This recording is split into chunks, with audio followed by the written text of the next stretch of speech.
Bismillahirrahmanirrahim. Assalamualaikum warahmatullahi wabarakatuh. Alhamdulillahirrabbilalamin alladzi alafa baina qulubina fa asbana bi ni'mati ikhwana. Nahmaduhu wa nasta'inuhu wa nastaghfiruh wa na'udzu billahi min shururi anfusina wa min sayyiati a'malina. May yahdihillahu fala mudilla lahu wa may yudlil fala hadiyalah. Asyhadu an la ilaha illallah wa la syarika lahu wa asyhadu anna Muhammadan abduhu wa rasuluhu la nabiyya ba'da. Amma ba'd. Masih semangat Bapak Ibu? Masih nggih. Bismillah. Di sini saya akan berikan materi tentang, jadi sebenarnya ini adalah SOP kita memulai sebuah usaha peternakan.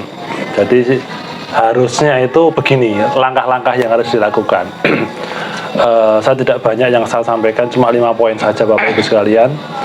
Ini saya sampaikan karena ini berdasarkan dari pengalaman kita mendampingi peternak, kelompok ternak, teman-teman yang dalam berusaha dalam bidang peternakan. Jadi memang kita sudah lama mendampingi peternak, mengkaji, dan kita juga melakukan, Pak. Jadi saya bukan orang dinas semata-mata, tapi juga saya juga termasuk yang yang melok lah, pelaku. Tutulan sapi ya dilakoni. Kita jualan sapi 8 tahun, Pak. Tiap tahun kita jualan, tapi hanya event korban saja. Biasanya kita jual 50 ekor. Cuma 50 saja, tapi yang kemarin cuma 22, karena ada PMK, gak berani banyak-banyak. Khawatir gak ada yang beli, takut orang korban karena PMK. Tahun kemarin alhamdulillah kena semua PMK. Tapi alhamdulillah selamat, Pak, alhamdulillah. Karena waktu itu kita juga sudah ada kuda-kudanya, jadi sudah siap ketika ada PMK kita bisa menangani. Dan kita juga bantu teman-teman peternak yang kena PMK juga. Dari sekian banyak itu kita keliling-keliling, Pak. Jadi memang ini berdasarkan dari kajian yang lama, dan ini sebenarnya yang harus dilakukan. Harusnya begini, SOP-nya begitu. Jadi 5 prinsip saja, Pak. Tapi sebelum saya perkenalkan dahulu, nama saya Purwoto, Pak. Aslinya dari Sukoharjo, Jawa Tengah. Saya dari alumni UGM. Aktivitas saya banyak, Pak. Itu ada poin-poinnya sangat banyak sekali. Saking banyaknya bingung sih bagi waktu. Jadi setiap malam itu saya keluar, Pak. Free itu paling malam ke Senin sama malam Sabtu. Itu kadang-kadang masih ada jadwal biasanya gitu. Kalau janjian dengan saya malam Senin atau malam Sabtu. Selain itu saya masih ada kegiatan. Malamnya, Pak. Siangnya pasti yo kayak leren nih. Kira-kira begitu. Jadi untuk menjadi kita sukses dalam beternak, baik itu domba, sapi, apapun juga khususnya peternakan. Jadi poin yang pertama yang harus kita lakukan adalah kita harus menguasai ilmunya. Itu poin pertama. Kuasai dahulu ilmunya. Man arada dunya fa'alahi bil ilm. Kan gitu ya. Barang siapa yang menghendaki kehidupan dunia harus dengan ilmu. Barang siapa yang menghendaki kehidupan akhir harus juga dengan ilmu. Man aradahuma fa'alahi bil ilmi. Barang siapa yang menginginkan keduanya juga harus dengan ilmu. Jangan belum punya ilmunya moro-moro melaku, ya kira-kira jungkel, kira-kira iya. Potensinya ada. Dan itu sangat kita sayangkan kalau terjadi begitu. Makanya kita berharap teman-teman peternak yang mau berusaha dalam bidang peternakan apapun juga, itu belajar dahulu. Belajar tentang ilmunya. Caranya apa? Harus ada gurunya, ada mentornya. Di sini kan teman-teman Bapak Ibu sekalian di sini kan mitra, ada gurunya adalah GMF. Minimal di situ. Minimal ada gurunya itu nanti ada yang mendampingi.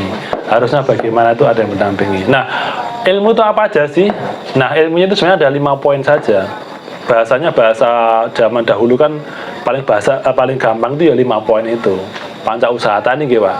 Apa itu, Pak? Pembibitan, bibitnya ya. Kalau di pertanian, kalau padi kan memilih bibit unggul, Ciherang atau apa Cisarua. Cisarua bukan ya. Cisarua itu kan tempat. Ciherang atau apalah yang seperti kalau di padi ya, kalau di domba yang itu macam-macam modelnya. Kemudian juga yang kedua adalah pemeliharaan. Sama kalau di pertanian itu kan olah tanah, pembajakan segala macamnya itu. Kemudian pemupukan kalau di pertanian. Nah, kalau di peternakan apa? Yang pemberian pakan, manajemen pakannya harus benar, tepat dan efisien. Kemudian yang keempat adalah pencegahan penyakit, jangan sampai kena penyakit. Makanya nanti domba-dombanya harus divaksin PMK. Sudah divaksin PMK-nya, sudah ada dombanya? Belum. Nanti wilayahnya mana, nanti laporan ke saya, nanti saya akan menyambungkan ke teman-teman dokter hewan yang di tempat itu. Misalnya Balung nanti saya sambungkan ke Puskesmas Balung, gratis Pak, nggak usah bayar, paling ngasih ngopi udah cukup, nggak usah nyangon, nggak apa-apa, karena nanti sudah ada anggaran dari pemerintah. Jadi memang vaksin PMK gratis semuanya. Nanti kayak COVID Pak, nanti sekitar 3 kali ada posternya juga, itu gratis dari pemerintah. Kemudian pemasaran, nah pemasaran kalau dengan mitra GMF berarti kan pasarnya udah oke, udah pasti kan gitu. Nanti 5 poin, minimal 5 poin itu harus kita kuasai. Tapi tentunya lah harus selesai dulu sekolahnya. Mau sekolah itu nggak mari-mari kan gitu. Ya minimal ada dasar-dasar lah yang kita kuasai itu. Makanya nanti dari pelatihan ini setidaknya nanti jenengan punya gambaran. Makanya sekali lagi mentor itu harus ada, gurunya itu harus ada. Jangan sekedar nanti dari YouTube Pak. Kadang-kadang YouTube itu hanya manas-manasi sampai nanti ternak 2 ekor domba nanti 2 tahun dapat jadi 50 ekor gitu. Tadi juga waktu saya ngisi pagi hari tadi kan saya ngisi dahulu di Suco Reses Dewan, itu juga Pak tingginya itu ya menyemangati dengan begitu. Saya nyoba 2 ekor domba, 2 ekor itu kemudian setelah setelah 2 tahun itu nilainya jadi 250 juta. Ya bilang begitu. Itu saya kritiki, oh jangan mau seneng-seneng itu Pak, jungkeli sampai kecadak nih bisa gitu. Karena tidak ada yang namanya semua peternak sama usaha pasti kan ada susahnya juga. Makanya nanti kita harus hati-hati di situ, jangan emosional. Saya bilang di dalam dunia peternakan itu jangan emosional. Emosional dalam arti apa? Gigi mongso, mumpung oleh padi akeh, maka diternaknya akeh. Kemarin saya dapat WA dari orang Sumber Jambi, dia tanya-tanya tentang kemitraan. Dia sudah membangun kandang kapasitas 452. Waduh. Mau saya telepon katanya masih sibuk, ya sudah nanti saat telepon lain waktu saya gitu. Karena kalau yang begitu sama-sama telepon, problemmu apa, planningmu bagaimana, saya biasa gitu Pak. Jangan sampai nanti kejelungup, kasihan saya kalau hal seperti itu, kasihan. Wong itu juga pakai duit. Nah duitnya pinjam bank yang tambah ngelupisan. Makanya nanti ilmu itu harus kita kuasai dalam bidang peternakannya. Caranya selain dari mentor juga dengan sistem ATM, amati tiru modifikasi. Makanya jangan nanti berkunjung ke tempat saudara, teman, kenalan yang sudah peternak yang sukses. Mirip bahasanya nggak matian lah. Mungkin tadi Pak Agus pernah cerita juga ternak domba 200 kira-kira mati semua. Kita pernah cerita juga nih. Pernah ya? Lah, itu sarjana peternakan itu. Sekarang seluruh malah. Pernah mengalami itu. Artinya itu ada potensi kematian itu pasti ada. Makanya nanti kita harus hati-hati di sana. Jangan tenang-tenang saja, tapi juga jangan takut. Kemudian langsung nggak sido ternak ya kojur bisa, nggak boleh. Tetap nanti kita siapkan kemampuan yang bisa kita punyai. Kemudian inovasi, kreatif, jangan berhenti mencari informasi. Terus cari informasi. Jangan sampai jenengan puas dengan ilmu yang jenengan peroleh saat ini. Cari terus. Saya juga update juga. Tentang pengetahuan saya update juga. Nggak harus ke dosen, mungkin dengan teman-teman peternak juga kita update lagi. Ternyata apa, kadang-kadang ilmu-ilmu dasar dahulu. Mungkin Pak Dokter cerita, kalau misalnya ternak itu mau melahirkan, itu nggak usah dicarikan tali. Kadang-kadang kan gitu ya. Tadi ceritain, yang paling harus siapkan kopi kan gitu ya. Apalagi setelah di kopi, siapkan rokoknya gitu. Ya memang begitu, itu dasar, itu ilmu dasar sebenarnya. Dan kadang-kadang ilmu dasar itu yang kadang-kadang kita tuh lengah. Kita tuh mikir macam-macam, segala macam model, tapi ternyata harus kembali ke alam lagi. Dasarnya lagi itu belum kita kaji lagi. Nah istilah saya itu terus bergerak. Air jadi comber itu karena nggak bergerak Pak. Makanya kita itu jangan pernah diam. Saya tuh nggak pernah diam Pak, bener. Bulet ya pokoknya munyer yang titik gitu Pak. Nggak pernah diam. Saya tuh kalau diam tuh kayak enak awak gitu. Makanya aktivitas saya tuh sangat banyak. Bahkan kemarin seminggu itu saya wirawi dari ke Sragen, kemudian ke Surabaya, kemudian urusan anak saya, karena kan anak saya dimondok di semua, mondok di Sragen, mondok di Pasuruan, ada yang di Lumajang, beda-beda pondok tiap anak. Akhirnya wirawiri. Nggak terus bergerak, karena dengan bergerak nanti bisa jadi Allah itu memberikan jalan itu bukan karena kita tuh bukan usaha kita ya, karena kita tuh karena kasihan wong wirawiri ngalor gitu gak lihat dalan ini sih, tapi karena asarnya begitu. Saya tuh pernah gadokan sapi, sapinya karena memang dari perawatan itu nggak bagus, saya pindah golek ngalor gitu Pak, gak ada sing ketemu. Akhirnya moro-moro ketemu, sudah muter kemana-mana, Mari ngono ketemu tibake kanca dhewe ning kene sebelah kene. Lah kok kalau tibake ketemu di sini. Boleh saja jadi bukan karena lah ngaruh ngono lah aku langsung ke sana kan enggak gitu ya ini ceritanya. Tapi kan enggak, karena memang kita harus bergerak gitu. Mungkin memang syaratnya harus keliling itu dulu baru ketemu dia gitu loh. Artinya usaha itu harus kita lakukan, enggak boleh diam. Yang kedua, segera lakukan. Kenapa segera lakukan? Karena kita ingin menguji teori yang kita peroleh. Yang setelah kita belajar dari gurunya, dari amati, dari segala macam itu, kita harus lakukan. Nek gak dilakukan gak keruh, Pak. Gak akan tahu. Bisa jadi teori itu kan kayak tadi Pak Agus tadi sudah kuliahnya mungkin bertahun-tahun itu sampai sama anu juga soalnya cuti bareng gitu jadi lama kira-kira 10 tahun kuliahnya. Nah itu aja sama sih keliru, ada yang mati kan begitu, apalagi kita yang cuma bentar. Makanya harus kita gali terus, kita update terus ilmu kita, pengetahuan kita harus kita update, nggak pernah berhentinya. Dulu waktu saya menangani sapi perah itu Pak, 3 bulan sekali saya tuh keliling kunjungan ke koperasi.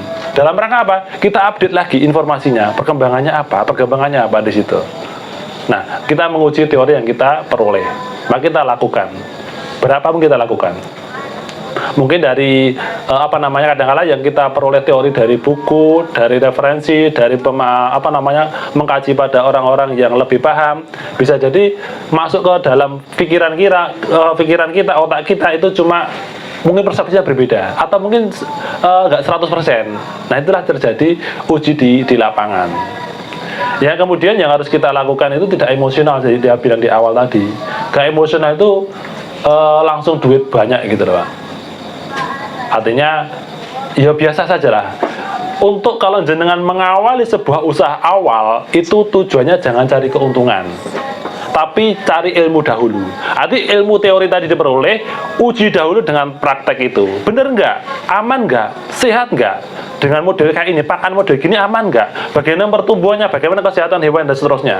Uji dahulu dari situ. Setelah oke, berarti kita sudah menguasai tekniknya, ilmunya kita kuasai secara dasar awal. Makanya kesusu nguber opo, alon-alon ngenteni opo. Sama dia mawon nek bahasa Jawanya gitu Pak. Jadi santai saja. Tapi yo ojo alon-alon, tapi yo ojo kesusu. Terus piye karepe? Kira-kira begitulah Pak. Itu bahasa Jawa itu. Yang ketiga, tidak gengsi, karena peternakan tuh image-nya itu kotor, bau perengus, status wong sialnya ya wong ngangon, wong tiang ngarit. Tapi kadang-kadang sekarang malah jadi tren ya. Salam ngarit, laskar ngarit kan gitu, malah ke tren saya. Jadi gak ada, tapi kan bukan menjadi suatu hal yang jadi menurunkan martabat, insya Allah gak ya. Peternak itu insya Allah malah sekarang naikkan pamor kayaknya. Orang pejabat-pejabat yang mau tidur duit, saya ya ternak bisa anak soalnya. Kata pengen dadi wong angon tiang ngarit gitu, jadi gak ada masalah. Nah yang keempat adalah mulailah dari yang sedikit. Nah ini penting ini. Tadi udah dimulai, tapi mulai dari sedikit. Nah sedikit itu berat Pak Thomas. Sedikit itu nek merusak bisa gini, jenengan ternak dalam jumlah sekian itu, saya tidak mengharapkan ya. Nek ini nanti mati kabeh misalnya, jenengan masih tetap bisa berdiri gitu loh maksudnya. Nggak geblak kan loh ya. Nek geblak itu berarti memang bukan jumlah sedikit. Artinya ini kan proses pembelajaran. Ini masih tahap proses pembelajaran. Jadi mengkaji ilmu, menguji ilmu yang telah kita peroleh. Maka mulai dari sedikit.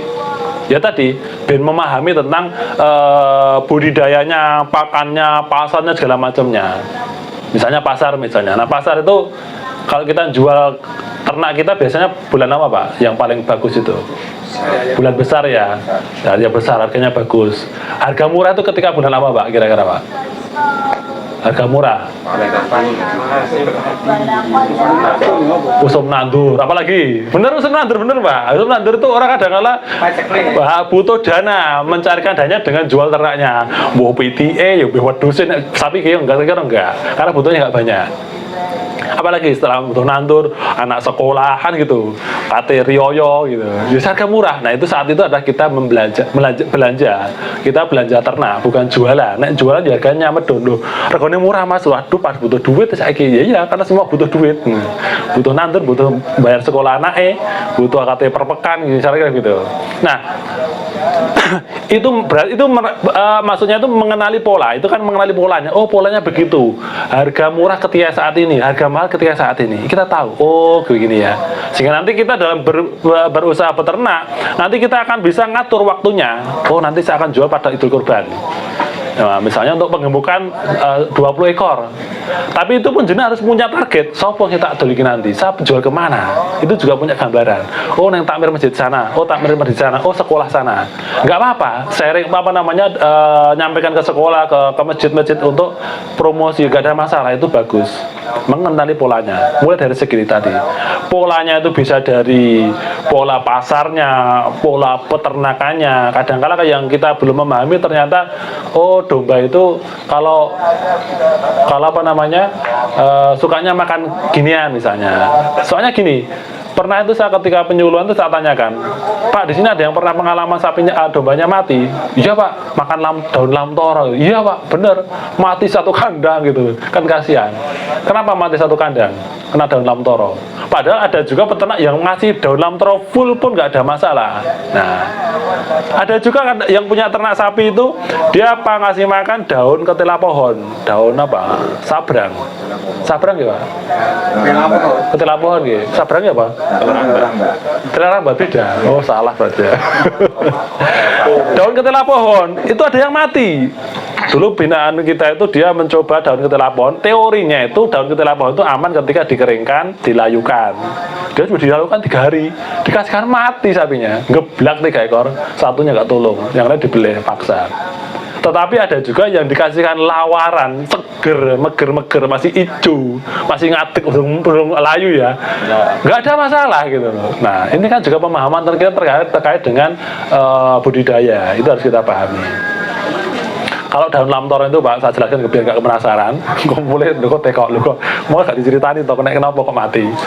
Jadi daun lamtoro itu dia gini, dulu waktu saya masih kecil itu kalau di rumah ada daun apa namanya, buah pisang yang sudah mulai matang itu kan satu gitu ya, biasanya disuruh bapak itu suruh apa namanya, suruh motong, kemudian dijemur bentar, terus dimasukkan ke sak, kemudian suruh cari daun lamtoro atau daun sengon.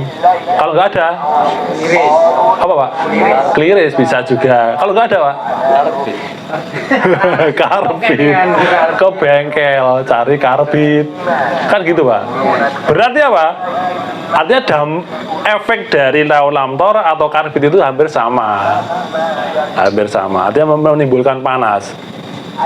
Nah, biasanya yang mati itu biasanya dombanya belum biasa dikasih lamtoro atau sengon atau yang sejenisnya dalam jumlah banyak, dia dikasih banyak full karena tetangganya motong daun pohon lamtoro, ganggu dalan, diketoki rem CIKB, dibuang. Daripada dibuang di mana mah dijukuk tanggane kayak wedhuse, mari ngono mati kabeh itu tadi. Kan gitu. Ceritanya begitu. Loh, kalau di Rembangan enggak, Pak? Di Rembangan tuh semua dombanya dikasih lamtoro full pun enggak ada masalah karena sudah terbiasa, dia sudah terkondisikan, aman. Makanya juga ada salah satu karakter itu, ternak itu kalau sudah terbiasa dia akan aman. Sebagaimana juga daun ketela pohon sama. Di situ ada nama kandungannya asam sianida yang dulu kita kenal dengan kopi sianida, kopinya Mirna itu ya. Itu ada kandungannya di situ. Semua bagian pohon ketela pohon itu sama ada kandungannya sianida.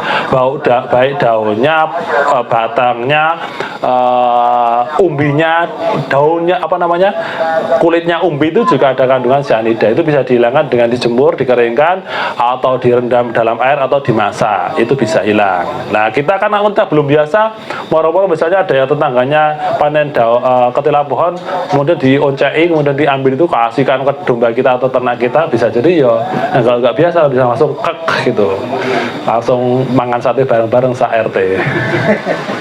Nah, itu kan polanya kita tahu lah. Makanya dari sedikit itu kita belajari semua Pak. Pelajari semuanya. Penani polanya, pahami iramanya, pelajari dinamikanya. Maksud saya begitu. Karena fluktuasi bisnis juga nanti belajar dari situ. Nah, saya bilang tadi sedikit sesuai dengan kemampuan. Nah, bisa dari memakai aset yang ada, dana tabungan, gak enak tabungannya, kan tabungan mas, ya bisa-bisa gaduh tetangganya, saudaranya, nggak masalah. Dan saya tidak menyangka pinjaman bank jane, tapi kita takur semua ya. Duh, moga-moga aman, selamat gitu. Tapi soal ada gurunya kok aman, nanti gurunya ada masalah nanti bisa telepon gurunya. Telepon saya juga nggak masalah, saya welcome sekali. Teman-teman yang ada tanya itu langsung saya respon, langsung saya jawab.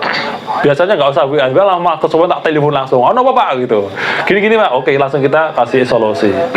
Saya tidak pelit-pelit terkait dengan informasi Pak. Biasanya nek duit mah kayak bisa Pak. Nek mau nek kayaknya ya ora sida gitu. Nah, mulai dari sedikit. Makanya saya berharap nanti teman-teman sini semua sukses semua dengan GMF ya. Makanya tetap kunci yang pertama nanti jangan godak keuntungan Pak. Jenengan dapat ilmunya saja alhamdulillah. Dulu kami itu dengan Mas Didi ini, dengan Pak Agus juga ngawali jualan sapi itu pertama kali Pak, jual tuh 75 ekor Pak. Idul kurban. Badi piro Pak kira-kira Pak? Berapa ratus juta. Badi 5 juta Pak. Serius Pak. Berempat waktu itu. Badi untung 5 juta Pak kita Pak. Jualan tuh 75 ekor sapi. Bayangkan. Karena kita targetnya bukan cari keuntungan, kita target cari ilmu, cari jaringan. Oh ternyata kulaan sapi itu lewat truk, misalnya gitu. Ya kita tetap memahami itu, karena dulu walaupun kita seorang sarjana peternakan, kalau kita nggak melakukan nggak tahu Pak. Belajar dari situ. Kita bilang iki ora rugi alhamdulillah. Nah ini berarti rezeki tenan gitu. Ya udah rezeki ini 5 juta. Ngurusin 75 sapi ditarik sapi lah macam itu ya lah.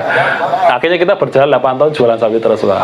Ya selanjutnya yang ada yang mati pasti ada juga. Ada yang karena kepanasan digeblak gitu sama anak kandang taruh dipanasin akhirnya mati juga ada 1 ekor. Tapi tetap untung Pak. Masih tetap untung karena kita sudah memahami polanya. Biar cuma 5 juta, mau mati siji kok uji badik piye. Nah, karena waktu awal-awal kita masih cari ilmunya. Oh, begini. Dadi cek wedi, Pak. Engko nek ra payu engko rugi Pak ditulai berarti masuk berarti 100.000 gitu. Awal-awal begitu, Pak. Dan itu biasa, saya juga begitu, Pak.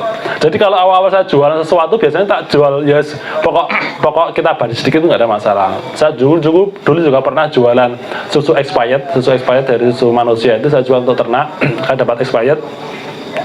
Ya saya jual murah Pak. Wong rong golek pasar yang ngendi ya tak jual murah saja pokok laku gitu.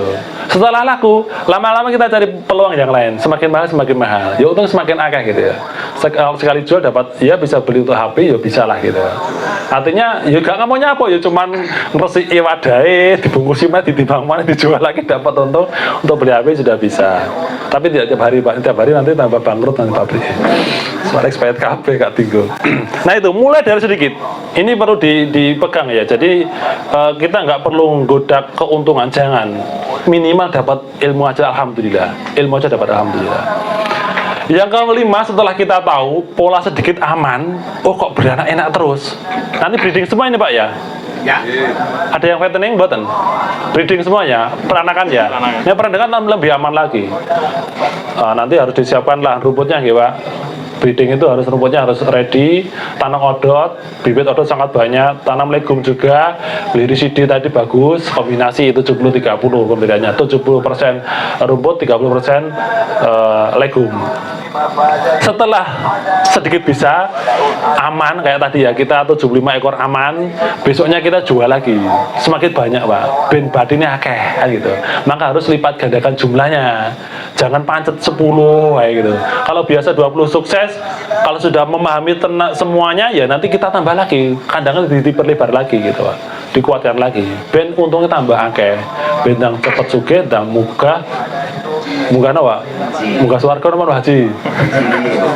Swarga lah masih dhisik Mas. Lipat gandakan jumlahnya. Karena sama, sedikit banyak itu kan sama kita ruwetnya Pak. Ruwetnya sama, 5 sama 10 ekor, 30 ekor juga sama ruwetnya. Yang ngasih makan, yang nilai telek, segala macam guys. Tapi insya Allah kita akan senang Pak kalau beternak itu Pak. Delok wedhus mangan itu alhamdulillah. Tapi oleh seneng tok tapi Pak. Kalau badi ya rugi lah Pak. Ya seneng ya badi Pak kan gitu. Boleh seneng tok karuan liyane Pak. Nah, kenapa lipat gandakan jumlahnya efisiensi Pak? Karena semakin jenengan banyak, tapi juga belum tentu Pak. Jadi dulu pernah kita sama Didi itu, Pak, ayo Pak, kita pol guys. Jadi kita bisa jual sapi kurban itu sampai berapa polnya? Pol waktu itu 85 ekor kayaknya ya. 86 ekor Pak. Untungnya lu sidik dibayar. Kok Luwih sithik, Pak. Ya karena kadang-kadang kita ada keterbatasan, Pak. Kandang ora enak, nyilih nyawa tanggane, wirawi ngalor ngidul, akhirnya tidak efisien. Makanya efisien nanti evaluasi lagi nanti jenengan. Oh, efisien enggak sih? Harusnya pantasnya berapa sih gitu. Nek 30 ekor domba cukup, saya dapat sekian tambahi meneh. Nanti kan ada kos lagi tuh, Pak, tenaga kerjanya. Nah, itu dihitung lagi. Makanya tidak pernah berhenti kita itu mengkaji terkait dengan bisnis kita. Direnungi, didiskusikan, sharingan dengan teman-teman yang lain. Biar nanti kita ketemu. Ya akhirnya kita bersiap gini Mas Didi. Pokoknya jual sedikit, pokok badannya akeh gitu. Iya, jual sedikit tapi badannya akeh daripada badannya jual akeh tapi badannya sedikit gitu. Itu Pak, itu namanya efisiensi. Tapi kadang-kala kita itu juga ingin meningkatkan kapasitas Pak. Jadi maksudnya gini, kalau kita sudah bisa jual 85 ekor satu musim kurban, berarti nek kita jual 50 itu nggak ruwet lah gitu, artinya gitu. Jadi kita ngukur kapasitas. Berarti kalau saya sudah bisa menjual 85 ekor dalam satu musim Idul Kurban, berarti kalau saya jual 50 itu nggak terlalu deg-degan lah Pak. Insya Allah gampang lah gitu. Maksudnya gitu. Itu namanya meningkatkan kapasitas kita. Jangan juga sama, misalnya nanti Idul Kurban, persiapan untuk Idul Kurban untuk gemukan misalnya, jangan nyiapkan 20 ekor untuk tahun ini. Kira-kira jangan bisa list ini nanti jual ke siapa aja, list. Ya ditawani, jangan menang-menang gak ada ro. Gitu, dolar wedhus apa wedhus gue seneng-senengan kan gak tahu tuh Pak tetangganya. Jangan tawarkan, Pak saya punya domba untuk kurban Pak, ya tawarkan. Nanti kalau sudah 20 tercapai, tambah lagi. Tak tambahin 5 ekor lagi untuk tahun depan 25, besok 30 dan seterusnya. Bisa jadi peluang-peluangnya akan muncul. Ya akikoh misalnya butuh, tetangganya butuh akikoh, bisa jadi beli ke jenengan. Itu. Jadi tetap harus pembelajaran itu nggak berhenti. Jangan cuma menang-menang pokok jari GMF doa, nggak bisa. Nggak pinter-pinter nanti jenengan. Harus belajar terus. Efisiensi itu nanti manajemen profesional, artinya profesional itu bekerja dengan data Pak. Jadi jenengan nanti ya harus diupdate juga nilai ekonomisnya, biayanya ditulis. Oh julek seneng tok, pokok seneng mangane wedhus, gak dihitung biayanya jangan, jadi hitung Pak. Kita di dalam pembinaan di sapi itu kita itu mendampingan dengan ditimbang Pak. Jadi saya tuh bahkan saat rewangi Pak, satu nimbang di bawah Argopuro Pak, sapi orang. Saya bawa timbangan sendiri Pak, timbangan yang punya saya bawa, nggak bayar itu Pak, tak timbangi sebulan sekali. Dalam rangka biar peternak itu tahu berat badan sekarang berapa kilo, sebulan itu berapa kilo, biar tahu nanti progresnya kenaikan berat badannya. Nah ketemu kan hitungannya. Dan jangan harus begitu juga, biayanya berapa jadi berapa, kan ketemu. Nah dipakani itu ora dihitung yo. Ya nggak ketemu nanti keuntungannya. Tapi jangan ada dunia ternak itu jangan ngeman dipakan Pak. Kenapa? Nek jangan ngeman dipakan, waduh sih yang ngeman pisan. Ngeman nggak metu dagingnya, diet gitu. Tapi prinsipnya gini Pak. Ini sebenarnya teori pakan ya nanti sebenarnya. Wortel repot bisa aku. Tapi aman Pak, nanti saya sudah sediakan channel YouTube-nya Pak. Wow, tawa-tawa gitu promosi. Jangan lupa subscribe ya. Jangan lupa like and subscribe gitu. Ada presentasinya Mas? Saya buat gitu itu dalam rangka nanti teman-teman peternak itu ada review ulang Pak. Ini kan nggak direkam, lu buka mana kan nggak roh. Makanya nanti biasanya saya buat video itu nanti saya simpan di YouTube. Nanti biar teman-teman nanti buka lagi. Oh mengkaji lagi. Nek moco kadang-kadang kan pegah tuh Pak. Di moco mana kadang-kadang ya lali. Tapi mendengarkan, melihatkan nanti kan masih ingat. Maka saya simpan di YouTube. Dan itu saya buat semua materi pembinaan saya di kelompok-kelompok peternak dan materi-materi bahkan materi-materi kuliah Pak. Serius nanti Pak, bukan sekedar buat apa konten yang ini gini enggak saya gabung gitu, tapi itu lebih pada materi. Bahkan formulasi pakanmu saya buatkan nanti Pak. Mau download filenya juga tak buatkan di situ, gratis semua Pak. Pokok like and subscribe. Mas tadi mau YouTube-an ngono kuwi Pak. Apa nama channelnya Pak? Channelnya Sekolah Ternak. Channelnya orang lucu ya, Sekolah Ternak. Karena memang kita berangkat dari situ. Saya itu sudah mulai tahun 2006 itu keluar ke kelompok-kelompok ternak. Lu ngajarin ini kadang tak pikir ini hasilnya apa atau apa. Nah, saya itu nggak cari hasil nggak. Saya kan dalam mereka ada asar, ada bekasnya ke masyarakat. Itu loh ada penambahan pengetahuan tentang peternakan gitu. Makanya di situ kita melakukan di sana. Nah, manajemen profesional bangun jaringan bisnis. Nah itu tadi awali tonggo aja dulu, tonggo teman. Khususnya sekolah-sekolah Pak. Sekolah itu pasti butuh korban Pak. Pasti itu. ada teman saya itu dari guru STM, guru olahraga rotok guyonan tok, tapi dia punya channel banyak pak. Kan dia mau rotok gelenyengan, kayak ini kenalannya banyak. Berkorban nggak punya pedus dia pak, tapi jualannya sampai 50 sampai 100 dia pak. Nggak punya domba, cuma jiko nih kono nih. Tak dulu karena dia punya jaringan. Nah kenalan itu penting. Jangan sungan-sungan mau dodolan isin ya oleh bati pak. Nek meneng-meneng aja, Pak Agus itu jualan susu meneng aja ketika dia susunya nggak ditulisi jual susu di depan nggak pak, dibatin toh, orang situ ya gak ketemu toh pak. Ya jadi harus berani lah jual bakul wedus misalnya, ya, bakul domba misalnya, nggak masalah di depan rumahnya. Enggak susu tahu, malah sokor-sokor di viral kayak pak, di video gini mari lu di Facebook atau di status WA itu memanfaatkan status WA itu penting pak, itu dalam rangka kita promosi, mau dagangan begitu pak. Jangan bangun jaringan bisnis nanti bisa kalau jenengan dikenal dengan misalnya dombanya sudah banyak pak, Anda dikenal pak, misalnya Mas Agus wedus misalnya, nggak masalah di wedus ora masalah pak, tapi batinnya akehan gitu pak. Bisa nanti kenal di situ, branding aja, walaupun di situ masih kemitraan nggak masalah, tulisi aja jual domba. Lah wedhus sih burung beranak ya kok digolek ke tanggane ora masalah. Nanti bilang ke Pak Agus, ada tetangga yang butuh domba, ada dombanya enggak gitu. Tanya aja gitu. Enggak harus kita punya barang. Pokoknya nanti belajar jualan. Lama kelamaan orang mengenal kita jualan domba, kita dijuragan domba. Poin yang penting juga adalah ekspansi bisnis yang berada di luar jalur yang sudah dilalui, berarti alurnya mulai dari awal. Maksudnya gini, kalau jenengan sudah beternak sudah sukses, domba sudah paham, sukses, aman, nah jenengan mau misalnya membuat sate, sama, berarti langkahnya sama dengan yang di awal tadi.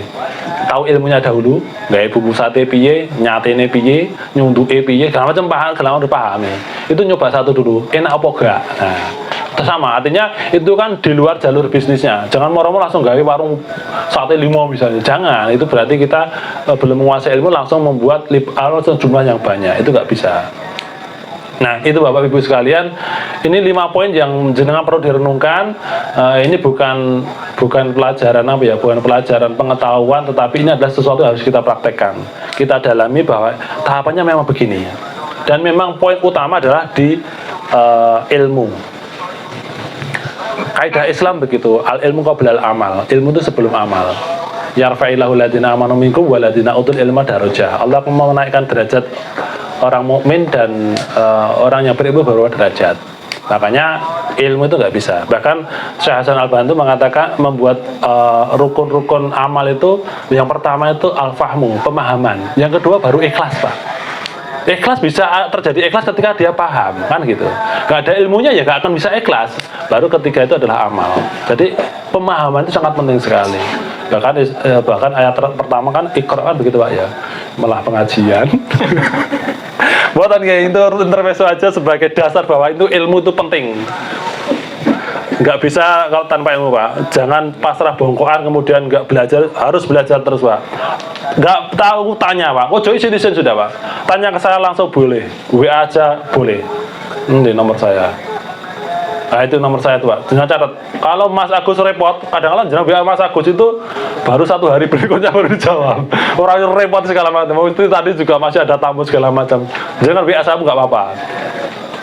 Nggak usah bayar Pak, pokoknya pakatan itu dengan karena pakatannya ya tetap bayar SMS maksudnya gitu. Jadi begitu Pak, Bapak Ibu sekalian, semoga ini bermanfaat. Atau ada diskusi silakan. Ada